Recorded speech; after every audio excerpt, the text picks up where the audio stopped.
有一种罪不是从仇恨开始的，它从一个下午开始，从一次被单独召见开始，从一个有权势的人坐在你对面，用平静的语气说出一件很具体的事开始。你没有被威胁，甚至没有被命令，你只是被问了一个问题，然后被给了一个选择。这个选择的两端，一端是你丈夫的前程，另一端是你做不做这一件事。这件事本身并不复杂，走进一间公室，在一碗产后的药里多放一样东西，就这样。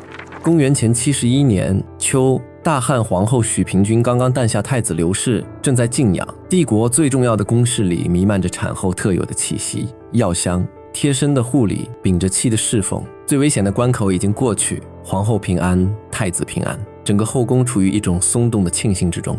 这种松弛是致命的。霍显不是一个凶残的人，这一点很重要，因为改变历史的决定大多不是由凶残的人做出的，他们是由清醒的、对自己目标有精准认知的人做出的。许平君在的一天，霍显的女儿霍成君就永远只是大将军之女，尊贵但有边界。皇后的位置只有一个，她被一个出身市井的女人站着。这件事从刘病已登基的那一天起，就是霍显心里没有算清楚的一笔账。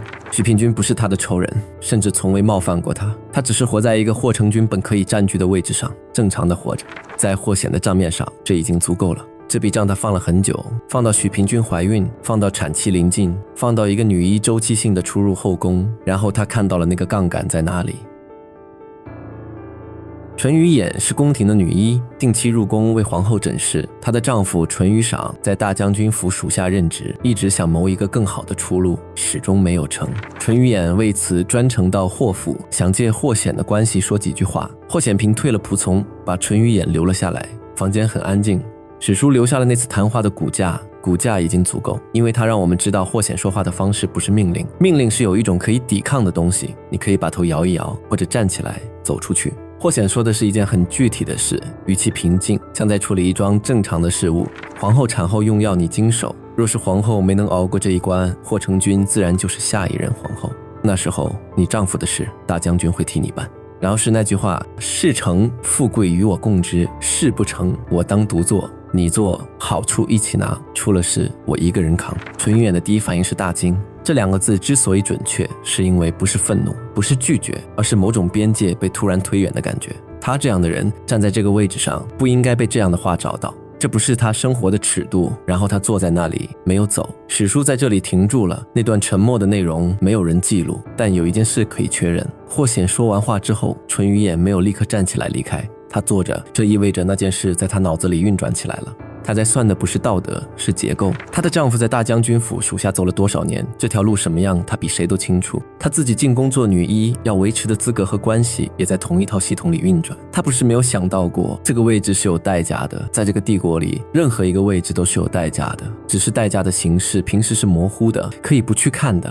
现在代价坐在他对面，把形势说清楚了。他在想霍显说的那句事不成我当独做，这句话到底是承诺还是提醒？是说出了事霍显一个人来扛，还是说你已经坐在这里听完了，从这一刻起你也在这件事里了，所以你最好把它做成。他没有想清楚这两者的区别，或者他想清楚了，但两个答案都把他留在了同一个地方。退路在哪里？如果他站起来离开，他带走的是什么？一个她不能对任何人说的下午压在心底的重量，而她丈夫的路还是堵着的，她的处境还是原来那个样子，只是她现在多了一件不能开口的事。如果她答应，那件事不是现在发生，是以后某个时机。药方里加一样东西，宫里的产后调养她做过很多次，她知道那是什么，知道用量，知道怎么让一件事看起来像另一件事。那件事在她的技术边界里，这是她无法回避的一点，不是不知道那是什么，是清楚的知道她有能力做到。这个认知本身把某扇门推开了一条缝，她点了头。大事就是这样发生的，不是在刀光里，不是在一声呼喝里，而是在一个安静的房间里。一个普通的女人算完了一笔账，然后点了头。她把附子揣在了身上。附子是汉代常见的药材，性温热，散寒通阳。产后的方子里它是正常配方之一，问题只在于剂量。淳于衍回宫之后一切照旧，她仍然是那个专业有据可查进出有序的女医，没有人注意到她有什么不同，因为她确实在做她本来在做的事，只是在某次调制大丸的时候，她把揣着的附子加了进去。许平君服药之后病情急转，御医们被传召入宫，诊了又诊，出入了几日，没能给出原因，也没能给出解法。有没有人感觉到不对？大概有的。皇后刚刚诞完子，她年轻，此前的身体没有任何不妥，产后调养也没有疏漏。这样的人在这样的时间点没有理由突然不治，但在大将军府的阴影笼罩之下，感觉到不对是一件成本极高的事。太医令掌宫廷一事，皇后之死案至应有追查，那个程序没有被启动。公元前71年秋，皇后许平君崩，史书给了她的死几个字：宣帝下诏以最高规格治丧。帝国的表面一切程序完备，表面以下是另一回事。许平君死后，淳于衍去见了霍显，说出了自己做了什么。这个动作本身比毒杀更值得停下来想一想。皇后已经死了，事情已经做完了，霍显想要的已经实现了。这时候沉默是最安全的选项，没有人知道发生了什么，也没有人有能力追查，但他去说了。也许是因为那个重量太过具体，独自扛着比他想象的更重，说出去是一种转移，把这个重量分给那个真正想要这件事发生的人。也许是因为她需要确认承诺还有效，丈夫的事是不是还算数。也许只是因为一个人完成了一件不可逆的事之后，有一种奇异的无处安放的必须开口的需要。她以为说出去能让她更安全，以为两个人共同持有一个秘密会形成某种均衡，你知道我的，我知道你的，谁也不会主动打破它。但她说出去的那一刻，就意味着这件事多了一条传递的路径，多了一个她有可能抵达的地方。秘密从来不会因为有人分担而变得更稳固，它只会因为多传一道而多出一条裂缝。大经史书写霍光得知此事时的反应，用了和淳于衍最初被告知时一样的两个字，不是愤怒，不是斥责，是大惊。但这个大惊持续了多久，史书没有写。我们能确认的是，它没有持续很长。对他来说，恐惧和判断从来是同一件事。感受到危险的那个瞬间，他的脑子就已经开始运转了。在量这件事的边界，在找可以控制的东西在哪里，再看这张局还有没有办法收。这不是冷血，这是他的本能。一个在权力结构里站了20年的人，他的生存反应就是判断。所以他在那个瞬间想的不是他的妻子做了什么，而是这件事还能不能压住。皇后之死已经无法逆转，追查下去，或显必死，或加必现。淳于衍知情，但淳于衍是可以处置的人。御医们有疑虑，但没有实证。而帝国的追查程序本来就在大将军府的体系里运转。宣帝年轻，眼下还没有能力绕开他，独自推进任何正式的调查。这些东西在他脑子里过了一遍，然后他做了决定。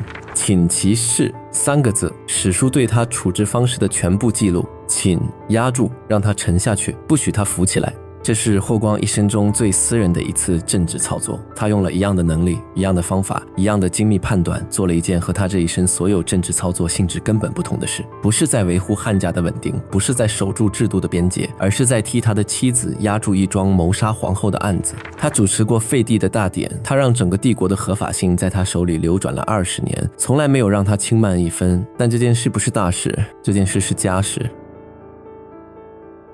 追查程序停住了，淳于衍活了下来。霍成君在许平君死后不久被立为新皇后，那个位置终于空出来，终于填上了。帝国的档案只记录了表面那层事实，皇后薨，立新后，一切按照礼制推进。宣帝知道多少？这是这件事里最深的那个悬空。他来自市井，在长安的坊间长大，知道怎么听话听音，知道说出来的话和没有说出来的话之间的距离有多宽。御医们的沉默，追查程序的戛然而止，许平君死亡的时机，他有没有把这些连在一起过？有没有某个夜晚，他在脑子里把所有的线排了一遍，得出了某个判断，然后把那个判断收起来，放在只有他自己知道的地方，等一个还没有到来的时机？这个问题史书没有答案，我们能看见的是他对许平君之死的正式回应。悲痛、治丧、礼数无可挑剔，就像某些事他天生知道怎么处理。秘密就这样待在地下，霍光继续上朝，继续批奏章，继续做那个无可置疑的大将军，直到公元前68年，他病倒，再没有站起来。他死的时候，秘密还在，他以为他会一直在那里。他是这个帝国最精密的政治头脑之一，他对权力的边界比任何人都清楚，包括哪些事是可以被压住的，压住之后需要用什么来偿还。他选择压住，他用他一生的政治信用替他妻子的决定买了单，买到了他死。秘密还在地下，但他没有想到的是，他死之后还有人活着。淳于衍活着，那晚药的记忆活着，霍显知道的那个下午活着。他以为他能压住的，终究只是时间。